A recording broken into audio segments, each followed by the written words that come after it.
The Curse of Aurore is about a YouTube host that deals with some freaky stuff. He gets his mystery box from the dark web.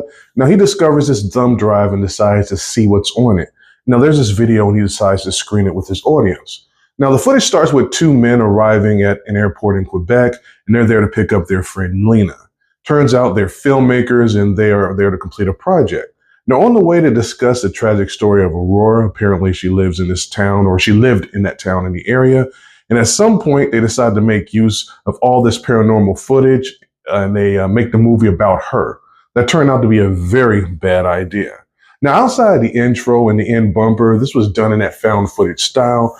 Being filmmakers is the excuse they use to record everything, although that didn't really ring true here. This is a slow burn with not a lot happening. In fact, it's kind of boring up until like the last 15 minutes.